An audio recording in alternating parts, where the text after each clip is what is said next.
Hello and welcome to the PFF Fantasy Football Podcast. I'm your host, Ian Hartitz, and today I'm extremely pumped to talk some rookie running backs along with some of the league's, a little bit more muddled backfields and one of the sharpest dudes in the industry.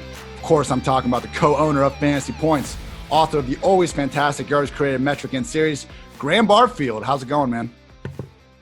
Doing well, Ian. Thanks so much for having me on, and big congrats to you for this new spot here at PFF. I've been a huge fan of yours the last couple of years. I'm watching your kind of like stock rise, like just true rocket ship emojis, and I think you're going to just do huge things at PFF. It's a great fit for you. Appreciate that, man. Yeah, they've learned, I guess, just brush off my Josh Allen stand-in, but other than that, it has been a fun ride for sure. So before we get going on some of these backfields, I want to talk about your yards created metric. And for those that have been listening to the podcast, we had on Matt Harmon a few weeks ago, and he talked about his reception perception profiles. And I consider yards created the running back equivalent to that. And it's so great because we know at every single position on the football field, you're so impacted by teammate performance. It's very hard to single out exactly how one player is doing unless you just grind away and focus on that single player for hours and hours, I'm assuming. Graham, you do this, you consistently get these fantastic profiles showing how running backs perform independent, of their blockers and things of that nature. Could you describe the typical process that goes into creating a yards created profile? Yeah, sure. So yards created is basically my inspiration from it was from Matt Harmon back 5 years ago, and this is now my fifth year doing it. And yards created is basically just the number of yards any running back is accountable for after the offensive line has or has not done its job. And I only do this for college running backs, frankly, because I really only have time to do it for college running backs in like January, February, and March. But typically what I do is like I'll take at least half of the season worth of games for any college running back and just literally chart every snap. Like I'll chart every run, chart every pass route, every pass blocking snap, all of it, and to kind of give a full view of where running back wins and where he needs to improve.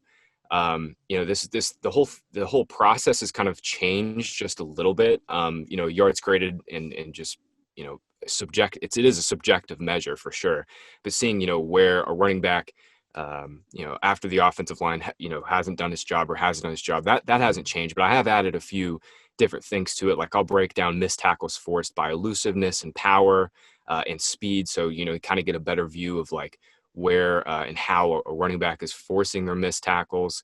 I've done a little bit more digging into like pass protection and stuff and really trying to like slow down the tape and really like see where the play is designed to go, because pass protection is such a nuanced thing and so many running backs coming in the NFL struggle with it.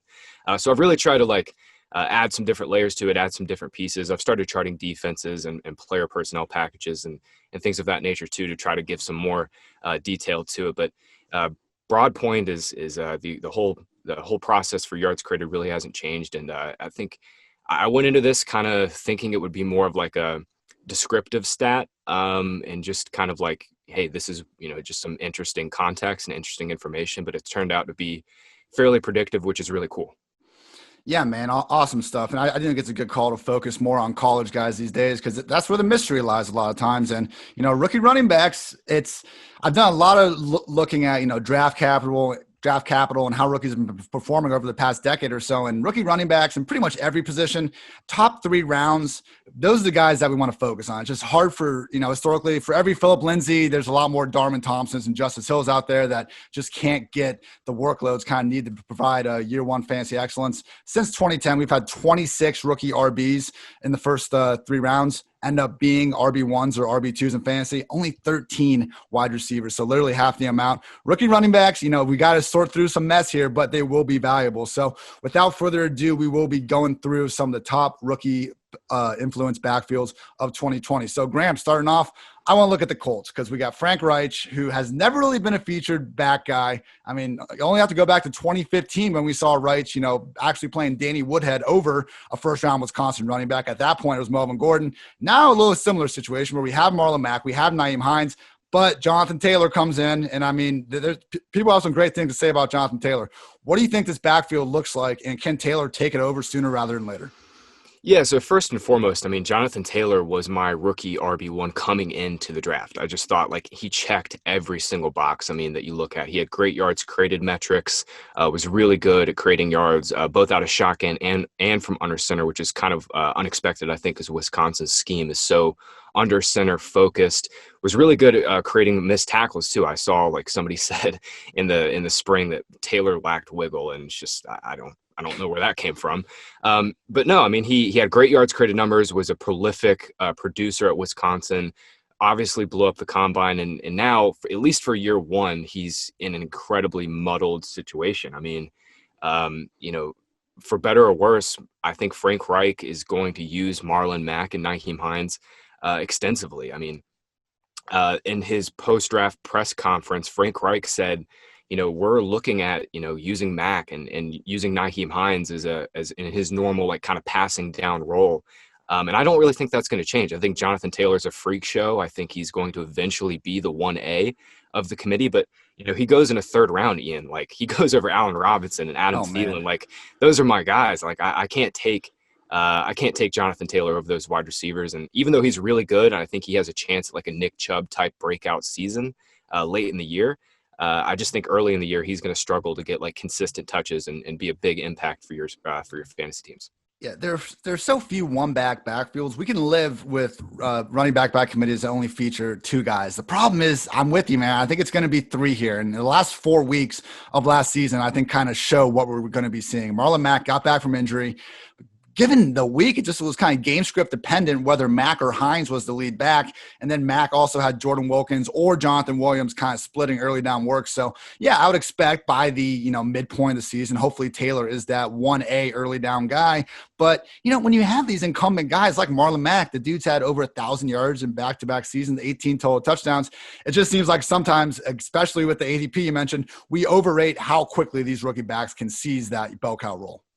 No doubt. And the final point on Taylor that I'll add is like, we have questions about him coming out as a receiver. Like when I was watching him for yards created, I mean, he definitely looked fluid when he was getting targets, but he didn't really do too much in terms of his routes. Like he was just taking like a couple steps and turning around, or it was a screenplay. It was completely unlike someone like, Clyde Edwards-Helaire, who was just like dusting linebackers. So not only like is Taylor going to be competing for passing down snaps with Hines, it's not like he's a super nuanced pass catcher. And for PPR leagues, like we need targets. Yeah, man. You said the guy I wanted to bring up next, Clyde Edwards-Helaire. I believe you yourself said the best running back you've seen run routes since Christian McCaffrey came out. Tell me some more about why Clyde Edwards-Helaire should be the rookie RB1 this year.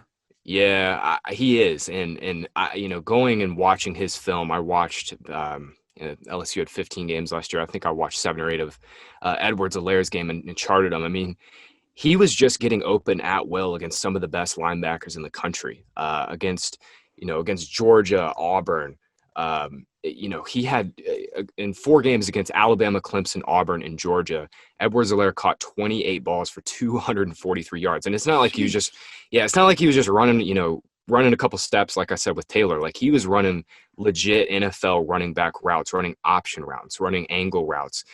Getting open downfield up the seam. I mean, he was just dusting dudes. And Joe Burrow is awesome and was one of the most accurate quarterbacks literally in college football history. But he made Edwards-Helaire made so many throws easy for Burrow. And now he's in this just like God mode offense with Patrick Mahomes, the QB GOAT.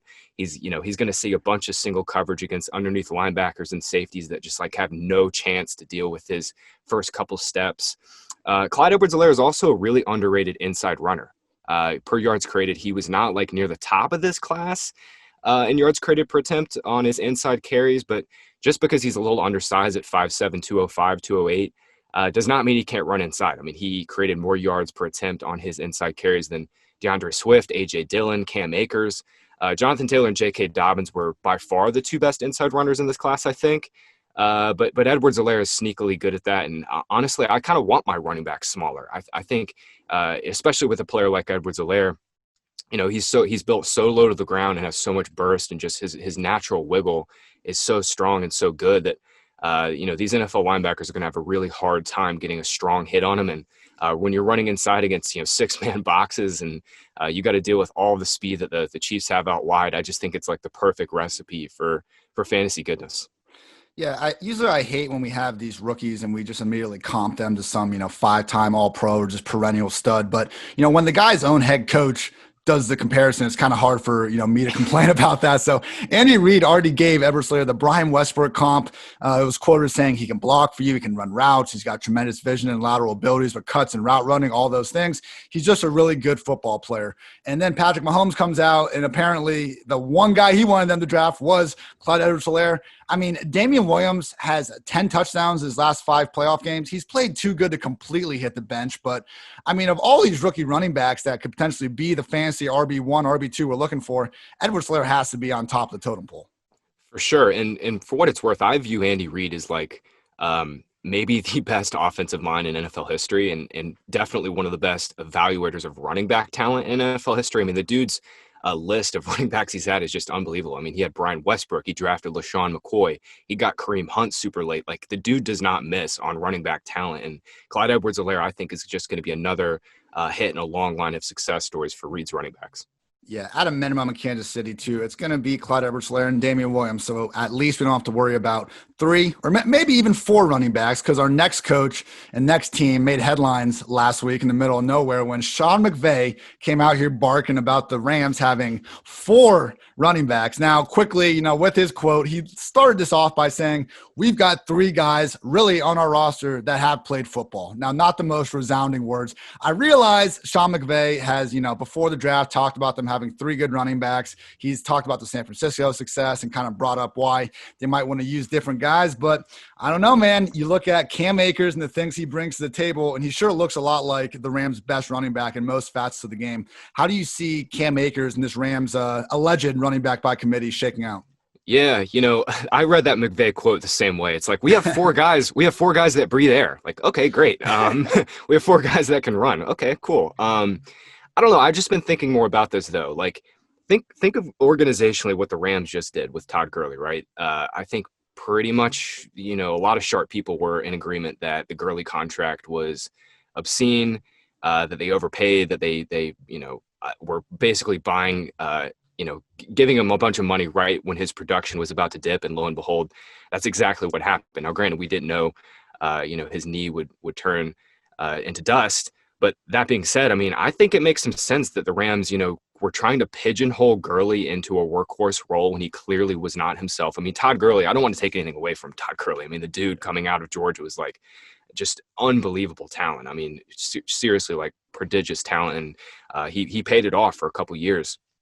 That being said, though, I think it makes some sense. I mean, I think Sean McVay was kind of alluding to that, he couldn't take Gurley off the field last year because Darrell Henderson was so behind, and Malcolm Brown is, just basically a replacement level running back. And now Henderson is in year 2. They've got a great new rookie running back in Akers. I do think there's going to be a little bit of a committee here. And I think the Rams and McVay have learned from the 49ers, from the Ravens, that you don't have to have just one featured back on the field 75% of the time. But I do agree, I came in to last year loving Darrell Henderson. I mean, he was one of the best running backs in yards created history, like just constantly ripping off big plays. But I always knew there was going to be a little bit of a learning curve for him because Memphis's scheme was just so dynamic, and they just kind of do a bunch of different things that you don't really see across college football. They use a lot of pulling blockers.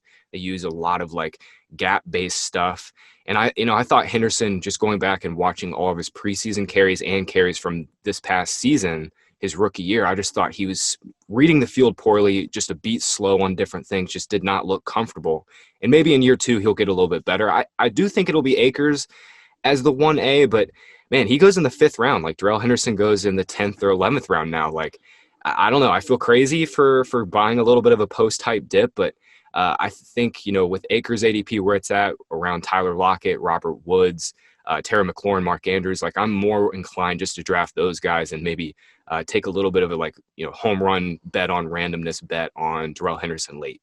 Yeah, no, it's some of these backfields, you got to look at the major ADP differences where, if it's a little bit more unknown, yeah, definitely take the cheaper guy. But I guess the main point I want to make here is that there could very well be a committee of sorts, and we're probably not going to see anyone get that Todd Gurley 80-90% snap roll that he had a lot of times over the last few seasons. But I still think one of these guys is going to rise up sooner rather than later. I mean, we've seen McVay coach 52 games, including the playoffs. His RB1 has played at least 60% of snaps in 48 of those games, and even the non-qualified games, when Gurley was playing through the knee injury in the playoffs and this and that, still the lead back was reaching 50% plus. So, maybe it's a 50-25-25 type thing, but at some point, I think Akers is that guy. And Graham, I mean, it was Akers one of the guys in yards created really popping off because, I'm not a huge college football, just buff, but everything I've heard is that Florida State offensive line was awful over the last season or two. Yeah, dude, it was literally the worst I'd ever charted. Like I chart yards blocked per attempt, and it was the lowest figure I've ever charted. Like Cam Akers was hit behind the line of scrimmage on like nearly a third of his carries, and if you compare that to somebody like DeAndre Swift, it was like less than 10%. It was pretty astounding. But I do think your broader point though about Akers and potentially being the workhorse makes sense. I mean, he carried Florida State for back-to-back years. I mean, that team was trash. Their offensive line was trash. Their quarterback was trash. And Akers carried that team. Darrell Henderson was always kind of splitting carries at Memphis. Like he split carries with Tony Pollard, who, I mean, might end up being the better pro. I mean, he was definitely the better rookie last year. There's no doubt about that. Like Henderson has never been a bell cow, and Akers was. So I do think you have a great point there. So, shifting away from a awful college football team to a very good one. I might say as a Columbus, Ohio stand, one of the best teams we've ever seen. But Ohio State Buckeyes, J.K. Dobbins. Look, I enjoyed watching almost every single game Dobbins was in over the past 3 years. To me, though, it's a little bit concerning how the guy was electric as a rookie, comes back, kind of struggled to pull away from Mike Weber. I know there were some injuries there before, again, almost taking over college football in 2019. Could not ask for a better offense to be in as a running back with Lamar Jackson just providing all these threats. But, hey, we got kind of a crowded backfield here. What are your 2020 expectations for J.K. Dobbins? Yeah, Dobbins' college career was a little up and down. I mean, just think about it. At 18 years old, what were you doing at 18 years old? Oh, God, I know what I was. I know what I was doing, and it definitely wasn't doing what J.K. Dobbins was. I mean, he was averaging like nearly 8 yards per carry as a true freshman, and then he came back. He had a down sophomore year, like you said, and he came back, and he was just a monster last year. Like, had nearly 2,300 yards from scrimmage, had over 20 touchdowns, like had over 300 touches. I mean, he was a bell cow back for Ohio State, and his yards created metrics were really good. He was right behind Jonathan Taylor in yards created per attempt on inside carries, and he actually was only one of two backs in this class that had above average figures on creating yards both inside and off tackle. Dobbins is also really he just is kind of a well-nuanced runner. Like Ohio State definitely opened up a lot of big holes for him, but when he got to the second level and had to make guys miss, he did it. I mean, a nearly even amount of his evaded tackles came through elusiveness, speed, and power. And I don't think Ohio State's offensive line was too big of a beneficiary for him. Like he definitely did enough on his own, and now he's in literally the perfect offensive environment for the type of runner he is. I mean, he's a downhill, one-cut burst guy. And Lamar Jackson and this Ravens team, I mean, they're all RPO. It's all just downhill, hit the hole, and hammer. And he is going to have basically the same offensive ecosystem that he had at Ohio State. I mean, the Ravens offensive line, yes, they lost Marshall Yanda. That hurts for sure. But they're still a top 5 team, top 5 offensive line, in my opinion. And, for fantasy, the only concern this year, Ian, is he's going to split carries with Mark Ingram. And I really don't have a great read on who the 1A and 1B will be. I think we could be looking at something like what we just talked about with Jonathan Taylor, where at the end of the year, Dobbins ends up being that 1A, but Mark Ingram is really freaking good. He was awesome last year, and there's definitely enough carries to go around for both of these guys, but neither is going to see a bunch of targets. And for that reason, I've kind of shied away from both in season long, but I've been buying Dobbins as much as I possibly can in Dynasty. Oh, yeah. I mean, Dynasty, I think he needs to be your easy RB3. And, after a few drinks, we can even talk about him being a little bit higher. But, yeah, the path to success in 2020, it's easy to see how it happens. I mean, last year, Gus Edwards had 133 carries. Justice Hill had 66 touches on his own. 2-back committee, Ingram, Dobbins, and one of the league's top 3 scoring offenses. I mean, it could be an Ingram-Kamara-like situation where they both could provide RB2 value in the perfect scenario. I'm worried about Gus Edwards staying annoyingly involved. And I know Dobbins, Ravens said he was the number one back.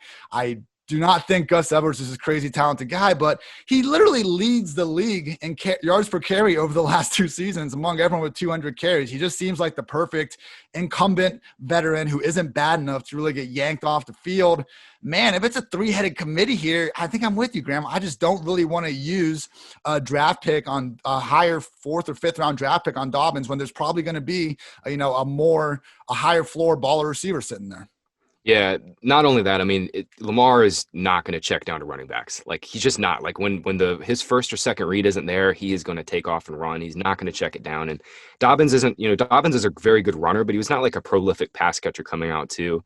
At their ADPs, Ingram in the 5th round, Dobbins in the 5th, 6th round, I've just kind of been avoiding them. And it kind of sucks because, like, I think either one of them could just blow up, especially if one gets hurt. But with all of those concerns, I just think it's an easy avoid. Yeah, there's a situation where if one guy gets hurt, we'll be sitting pretty. Otherwise, not quite sure what's going on, and that's the Detroit Lions backfield. DeAndre Swift kind of going under the radar, I think, relative to other rookie RBs. Just kind of seems to be the consensus, 5th or 6th guy. You don't see too many people really hanging their hat on what he can do. Receiving friendly back, but I think everyone's just expecting Kerryon Johnson not to be the feature back, but at least as long as he can stay healthy to kind of be souping up 40, 50% of those snaps. Question is if Ty Johnson and Bo Scarborough can go away. How do you see this Lions backfield shaking out in 2020? Yeah, I do think it's just a true 1-2 committee, and I think Swift is clearly the one. I think Kerryon Johnson is like everything. We saw a nice little stretch run from him in his rookie year where he really, like, I think he shed some weight, just kind of looked like a different back. Like, coming out of Auburn, he was kind of like I don't know. He was just kind of like a lanky, limber runner. And then he came out his rookie year and definitely looked a little more explosive, was forcing more missed tackles. And then last year, obviously, he got hurt again and really struggled even before he got hurt. I think the Lions are just kind of sick of Kerryon, and I think they're going to give Swift a pretty sizable role. But my biggest concern is kind of what we were just talking about with the Ravens is, like, we want Swift to catch passes. We want him to go to the Chiefs. We want him to, go maybe even to the Colts. He'd have a higher receiving role. But here with the Lions, I just don't know if I see it. Like, Kerryon Johnson was only averaging like 2.5 targets per game in his first 5 games last year before he got hurt. Darrell Bevell's never been an offensive coordinator to give his running back a bunch of targets. I wrote about this in my Yards Created profile on Swift, but Bevell has only given a running back 60 or more targets one time in his entire offensive coordinating career. And, we've got 2 and potentially 3 great pass catchers with this Lions offense. I mean, Galladay is a freak. Marvin Jones is always sneaky. And TJ Hawkinson is in his 2nd year and should get more targets. I mean, he's one of the most prolific tight end prospects to come out. So I just don't know if I see a path where Swift gets, like, what we need is like 65 to 70 targets for him, especially if we're only projecting like 150, 180 carries as he splits with Kerryon. But there's definitely a chance that Swift just gets on the field and makes Kerryon look like total dust. The whole point, I guess I'm getting at, it's like the same thing with J.K. Dobbins. It's like Swift goes off the board in the 5th or 6th round, and I'm typically taking the wide receivers and potentially Mark Andrews in that range. Yeah, good stuff. So, you have Clyde Edwards-Helaire obviously as your RB1 receiving. Just based off talent alone, is Swift your RB2 in receiving? Oh, yeah. Okay, yeah, dude. nice. Yeah. I think Swift comps really well with Alvin Kamara as a receiver coming out. I think Kamara was a little more explosive, and he did a little bit more as a wide receiver. Like at Tennessee, they split him out a little bit more into the slot and kind of used him in a little more of a niche role. But Swift is a really good pass catcher and a really good pass blocker. Good stuff, man. Yeah, if this was, Detroit Lions offense from 3 years ago when Theo Riddick and Golden Tate were eating every game, maybe a different conversation. But yeah, last year 1 under Darrell Bevell and Stafford, just PFF's, number 1 quarterback, just in percentage of passes thrown at least 20 yards downfield. They're chucking the rock deep now. Whether or not Swift can carve out that featured role remains to be seen, but could be tough in a committee like you're saying. All right, moving on. Tampa Bay was this backfield throughout the entire offseason. We were waiting for someone to go there, whether it's a Matt Breida, Duke Johnson trade, a whole bunch of pipe dreams out there. End up getting Keyshawn Vaughn in the 3rd round. It seemed like a lot of people didn't really expect him to even be a top 3-round back. We had this Bruce Arians quote from the Combine where he was asking, can my running back be a receiver? Edgerrin James never came off the field. Marshall Faulk never came off off the field. For me, I'm looking for that type of guy. Graham, do you think Keyshawn can be that type of guy, or are we looking at another just three-headed committee from hell from Tampa this year? Yeah, I mean, that's the thing is like Ronald Jones really struggled as a rookie, but I definitely like side with like the Pat Kerrane and Pete Overzet. Those are like the biggest Ronald Jones fanboys ever. But I mean, Rojo, I definitely side with them. Like Rojo looked a lot better last year. He was still kind of inconsistent, didn't really carve out like a huge role. I mean, Peyton Barber was still heavily involved, but I think we're looking at another committee.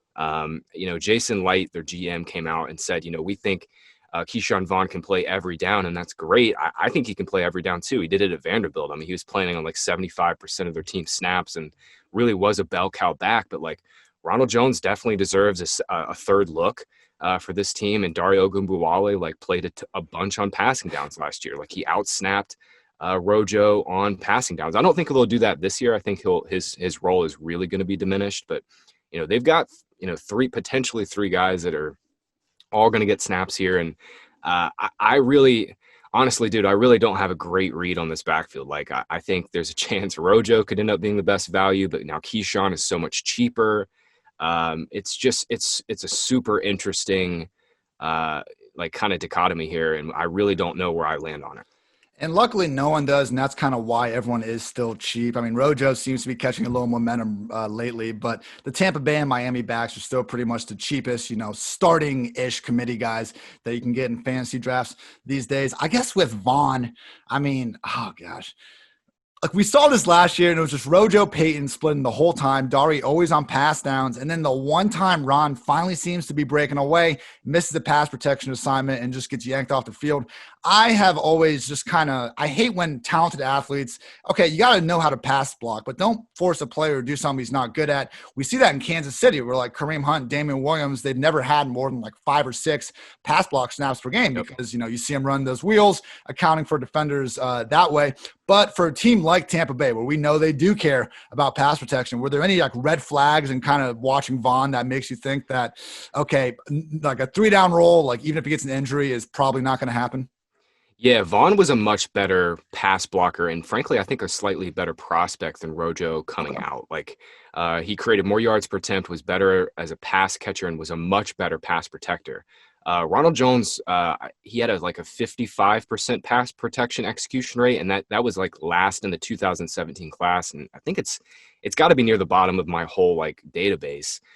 So I definitely don't think Ronald Jones has ever been a good pass protector, and he certainly wasn't a good one last year. And with Tom Brady back there, who's basically just a statue at this point of his career, like pass protection does matter for this team. I mean, Jameis can move, and Brady can't. That's certainly going to matter, and maybe that'll be one of the things that gets Vaughn on the field early in the year once he gets acclimated in a few games under his belt.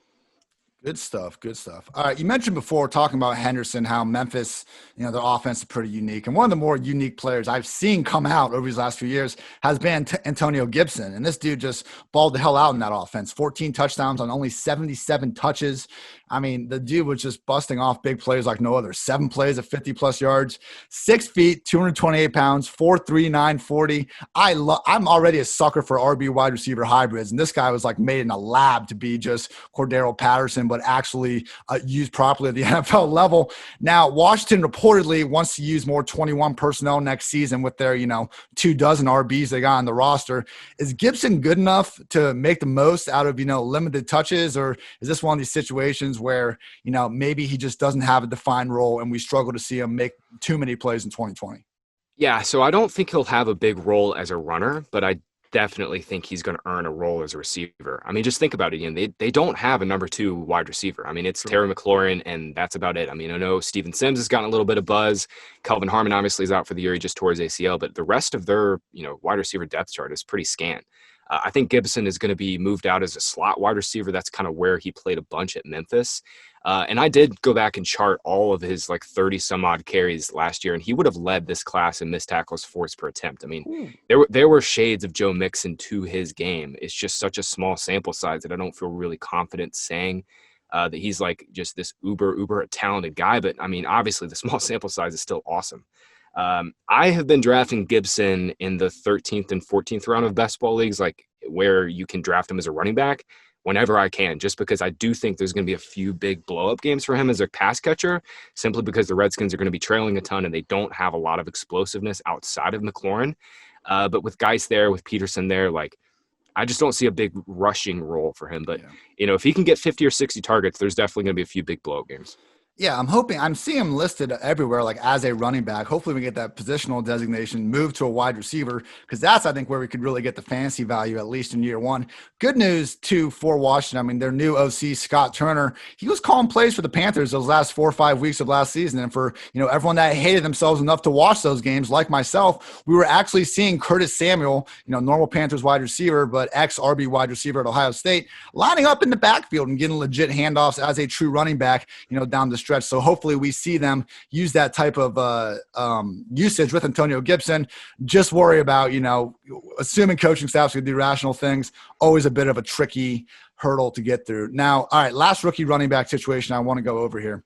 A.J. Dillon drew a lot of eye rolls when the Packers selected him in the second round, right after they took a quarterback in round one. I mean, look, we know Aaron Jones is great, but before the draft, even Matt LaFleur was already talking about wanting to use 3 backs. What do you think this Green Bay committee looks like in 2020?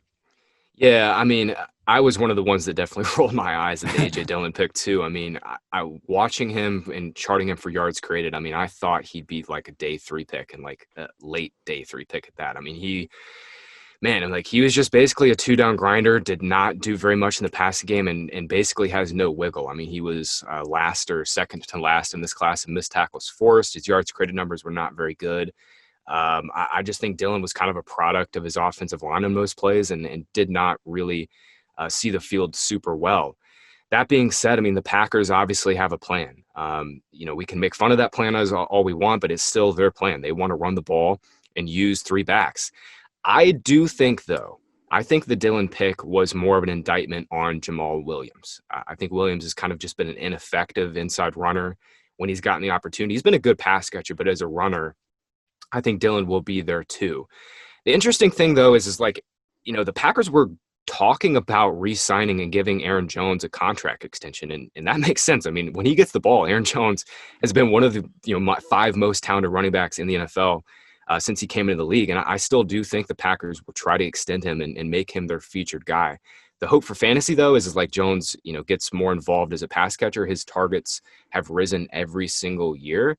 But I think, Aaron Jones goes 15th, 16th overall. And for me, with the touchdown regression, with the Dillon pick that we kind of were all scratching our heads about, Jamal Williams will probably be involved to some extent. I just am kind of fading Jones at his ADP, which sucks because I really like him as a player. I know he's so good, man. And you look at last season, like when Devontae Adams was out, Jones averaged 6.8 targets per game. And they had that Chiefs game, only game all season. They used Jones as a legit wide receiver or in the slot for more than 6 snaps. Dude goes for like 159 yards and 2 touchdowns. I mean, he is special as a receiver. Maybe, like you pointed out with Washington, I mean, who is Washington's number 2 receiver? Who's the Packers' number 2 receivers? Maybe Matt LaFleur has been, playing us this whole time, and we see Jones get that featured pass down role. It seems like that's kind of the only way he's going to meet value with how highly he's being priced right now. Yeah, you had a tweet a couple weeks ago. It was like, how many targets is Matt LaFleur going to give Aaron Jones? And you used the Patrick from SpongeBob, the 3. That was so good, dude. I died at that one. But that's the truth, though, man. It's like he had that one game where they used him in this like really fun role, and then they put it away. I mean, maybe they're hiding it. I really don't know. But that's the only thing we can really hang our hats on at this point. And from Matt LaFleur, who gave Dion Lewis a featured role over Derrick Henry, I just don't think we can expect rational coaching. People don't forget Matt LaFleur. Remember that. All right. Awesome stuff, Graham. Really, again, everyone, please check out his yards created profiles for these rookies. They are fantastic. All right. Now I want to do a quick hit round. I'm going to name a committee and the running backs and, best you can, 2-3 sentences. I just want your kind of projection outlook from a workload perspective on these guys. So first up, Chargers featuring Austin Eckler, Justin Jackson, and rookie Joshua Kelly. Yeah, I think it'll be Eckler as the clear workhorse. I don't think we'll see him get like 250 carries, but I think he's going to play 70% of snaps. I mean, if you look at it last year when Gordon was out for those 4 games, Eckler played 75% of the team snaps. Justin Jackson only got 6-7 touches per game. And really the only thing they did was add Kelly, who's a 4th-round rookie. I think it'll be clearly Eckler as the 1, and then, we'll just have to figure out, and the Chargers will have to figure out who's the 2 between Jackson and Kelly. And everyone, even if the targets go down, we all realize that Rivers gone sucks, but don't sleep on this rushing offense with Tyrod Taylor. I mean, last 5 years, PFF team-wide yards before contact stats, top 4 teams, 2019 Lamar, Ravens, 2019 Cardinals, and then 2 of Ty God's Buffalo teams. I mean, having that dual threat just opens up lanes. So, slight target decrease, but look for that efficiency in the run game to go up. All right, Steelers. We have James Conner, Jalen Samuels, Benny Snell, and 4th-round rookie Antonio McFarland. Yeah, I mean, Connor, when he's healthy, has been a top 15 running back for fantasy. Last year, the same case. I mean, he had, just some monster RB1 games when healthy. But now the Steelers and there's been some beat writer speculation that they're going to use, cut Connor's carries a little bit. He goes, it's such a tough call because, yes, relative to his ADP and where we think his touches are going to be when healthy, Connor is a value, but I just love Allen Robinson. I love Adam Thielen in that range. It's just really hard for me to go all in on Connor. I definitely think he's a value, and I definitely think when he's healthy, and if he stays healthy, he's going to probably smash. But he's one of those guys that I'd much rather just get my exposure to in DFS, and instead of kind of latching onto him as a 3rd-round pick. Fair point. Yeah, man, you said it. Weeks 1 through 8 last year before injury, PPR RB9 in 2018 before injury. Only Saquon and Kareem Hunt have more broken tackles. Truly an elite talent, as the kids like to say. All right, Titans backfield. We have Derrick Henry. Deion Lewis is now playing for the Clapper in New York, which means Darrington Evans is the backup RB. What do you think of Tennessee? The Clapper. Slid that one Dude. in there. Oh, man. Derrick Henry is, man, I don't know why they wouldn't give him a few more targets, just a couple more screens. When I was watching Evans, and I wrote this in my profile, it's he just screamed really good change of pace committee back to me. And I think Derrick Henry, it's a great 1-2 backfield, but Henry is going to eat once again. And, maybe his touchdowns regress, maybe his rushing yards regress, but man, if he plays all 16 games, they're going to give him the rock 25 times per game, and he is going to just absolutely eat. His inside 10 and inside 5 rushing role is just so locked in. They're not going to take him off the field for Darrington Evans inside the 5. They're just not going to do it. Yeah, I'm with you, man. We don't need the guy to get 5+ targets per game, but just more than the 1.2 he had last year. The dude's 5th in yards per target since 2017. He's not Clyde Edwards-Helaire out there, but just get the guy the ball in open space and good things happen. So, all right, Jacksonville Jaguars, Leonard Fournette, Raekwon Armstead, Chris Thompson, and God, every single time on Twitter I mention this backfield, those Azigbo, Davina Azigbo, is that his name? All those truthers come out of the woodwork, so I guess we'll mention that guy too. What are your thoughts on Jacksonville? Yeah, it's funny that Ozigbo still has his truthers. Man, I'm out on Fournette. I'm out. Last year, Fournette, everybody was screaming that Fournette should have scored more touchdowns. Yes, it's very hard to score only 3 times when you get the ball 350 times. Probably should have had a couple more lucky touchdowns. But if you're looking at where those money touches come from, inside the 5, Fournette didn't really get a whole lot of opportunity there because the Jags offense stunk. They just weren't there. They weren't there in the red zone very often. Last year, I went back and looked at this last year for Fournette. So, the Jags this year, they have the NFL's lowest win total at 5.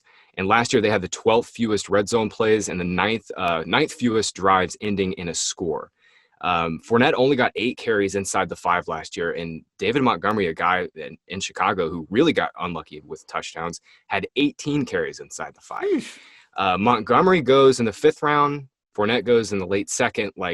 If we're betting on touches, I'd rather just take the guy who's going way later. And, we have questions about Fournette and Montgomery's talent, and Montgomery's 3 rounds cheaper. I also want to add real quick, too, Chris Thompson, I know has kind of been a fun punching bag. Jay Gruden's going to play him on passing downs. I don't think he's a huge threat to Fournette's workload. I actually think Laviska Shenault is the true threat to Fournette's workload. Well, Laviska Shenault is a running back playing wide receiver. When he's healthy, the dude is so explosive, and I think Gruden is going to get him involved in a myriad of ways, both out of the backfield, out of the slot. And I think that's where Fournette's targets are going to dip from. It's not going to be because of Thompson. It might be a little bit on passing downs and third down situations, but I think Shenault is really the true, like, this is where Fournette's targets are going to regress. I like that take, man. I was watching some Shenault film. Yeah, he had those wildcat snaps. I didn't see a ton of him just lined up as a running back, but I mean, he was, running the same, obviously types of angles and stuff, just out of that wildcat. He had like Debo usage to me, like Debo Samuel type usage. And I think that's the way that Gruden will probably view his role. Interesting, man. Yeah, I wasn't as high as him, but I am all the way there with you. My number one fading at ADP this year at running back was Leonard Fournette for sure. Look, we got the volume, we got the PPR RB7 finish last year. Let's not go back to a team that is tanking, not the players, but the team appears to be tanking, and they have a running back that's been out of favor with the front office pretty much since he got there. So I feel like we got lucky. It worked in 2019. Chill out in 2020. All right, the Broncos, new look backfield. Melvin Gordon seems to be the RB1. Also got Phillip Lindsay and Royce Freeman there for now. Thoughts? Yeah, no disrespect to Lindsay at all, who is a really talented player. And obviously, like, it's so hard for a UDFA, especially UDFA running back, to like come in and command the workload that he's gotten. But the Broncos have said now for 2 off seasons, like all of their moves have suggested that they do not view Lindsay as the bell cow. They gave Royce Freeman a big role last year, early in the year, for better or worse, and it didn't work out. And then they just basically gave Melvin Gordon a fully guaranteed 2-year contract. Like, I think nearly 90% of Gordon's money is fully guaranteed, and he's making like the 7th or 8th most per year among running backs. Like, you don't give a running back that much juice in free agency if you're going to just make him like a 1A of a committee. I think Gordon is a better receiver. I think all of their moves suggest that they're going to use him as a workhorse. And for that reason, I'm really high on Melvin Gordon, especially when he slips to like the late 3rd round of drafts. Like, it's a boring value, but I think the touches and the money touches will be there. Yeah, you said it, man. At a minimum, he's the better receiver, and he should be the lead back with the pass down work. And, the ceiling is, I think we're kind of underrating it as the lead back of a Pat Shurmur offense. So definitely will be one of the top backfields. So keep an eye on those snap rates right after week 1. All right, 49ers, Raheem Mostert. Right before we started recording, news came out that they did go ahead and give him a little boost in his contract. So apparently the front office and Mostert are feeling good about each other again. We also got Tevin Coleman, Jeff Wilson, Jerick McKinnon. Hell, maybe Jalen Hurd gets involved. What do you think about the 49ers backfield? Yeah, I saw that news too. And to me, the trade thing was just funny. I mean, obviously, the dude is just, no disrespect to him. He obviously blew up last year and probably should have gotten a bigger chance earlier in his career, obviously. But I mean, he was a journeyman back. He's 28 years old. Like, the trade was never going to happen. That being said, the 49ers really didn't have another option but to give him a little bit more money. Like, Tevin Coleman got hurt in week 1 last year, hurt his ankle, was never the same back that we had seen previously. And like, they really don't have much else. I mean, Jerick McKinnon's a big question mark. JaMychal Hasty's a UDFA. Like, they really needed to get something done with Mostert. So really nothing changes for me as regards to Mostert. I mean, the dude he's not going to get a lot of targets. I mean, in his stretch run last year, including the playoffs, he only saw like 11 or 12 targets in those 8 or 9 games. Most of his fantasy points came from touchdowns. And, where we have a for sure running back by committee, Kyle Shanahan is going to run a committee. He's never going to play Mostert on, anything more than like 60-65% of the snaps on any single week. Mostert's ADP is going to screen back into the 4th, 5th round, and I'll just be avoiding it once again. Yeah, you said it, man. I mean, the guy goes for 240 and 4 touchdowns in the NFC Championship, gets a, relatively chill 62% snap rate in the Super Bowl. I don't see any scenario where Mostert, gets that 3-down roll in 2020. Can he make the most out of being one of Shanny's rotational backs? Sure, but yeah, I'm not going to buy that price increase either. All right, Seattle Seahawks. We got Chris Carson seemingly locked in as a starter, but Rashad Penny's joined, team off-season Twitter video season. Also got Carlos Hyde and DJ Dallas there. What do you think of Seattle? Yeah, that video was nice, man. Like, he was did look nice. Good. I mean, for a dude who's dealt with injuries pretty much since he entered the NFL, like, he did look nice.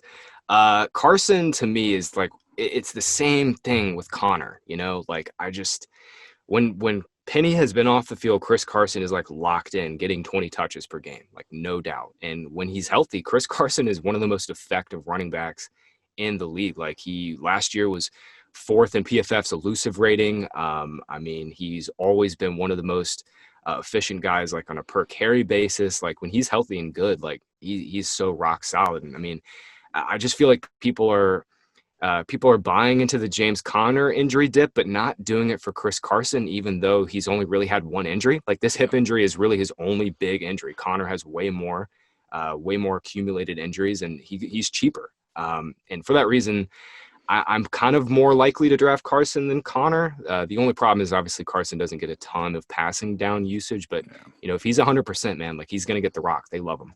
It's kind of like all these, running backs outside the top 12. It's like, okay, we can see where it goes well, but probably give me the baller alpha number one wide receiver that's still there. So, all right, last backfield, and then we'll get out of here. Arizona Cardinals. Kingsbury says that, he's happy they have 3 good running backs, but, the depth chart order looks like it's pretty clearly Kenyon Drake, Chase Edmonds, and then 7th rounder, Benjamin. Thoughts? Yeah, Drake, once he joined the team last year, he was just lights out. I mean, I think he was RB4 in fantasy points per game. He was like top 5, top 6 in snaps. Like, he's always been a super efficient player when he gets the ball. Chase Edmonds balled out in that one start against the Giants last year, and I think he's going to command a slightly bigger role. I mean, Kenyon Drake can't play every snap, and the Cardinals they're gonna be juiced up in pace and run a ton of plays this year.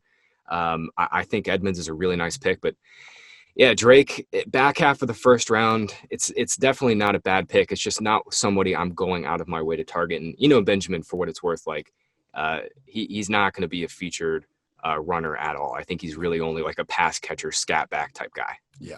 Yeah, and I think Edmonds is the clear-cut value here because, hey, if it's the Kenyon Drake backfield, then Edmonds is looking like a pretty nice, 3-down handcuff around the RB40 range. And if it happens to be more of a committee, okay, then we might actually have some standalone value, and the same reasoning might just apply. So, Graham, man, thank you again. This was awesome. I know 10 times more about these rookie running backs than I did an hour ago, and it's thanks to you, brother. Anything coming up that you want to plug?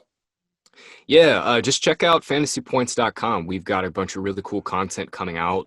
We just finished up all of our player profiles, like going through like 300 plus players with statistical nuggets, like fun background on their talent, some insider stuff we've got from our guy Adam Kaplan. Definitely check those out if you have the chance.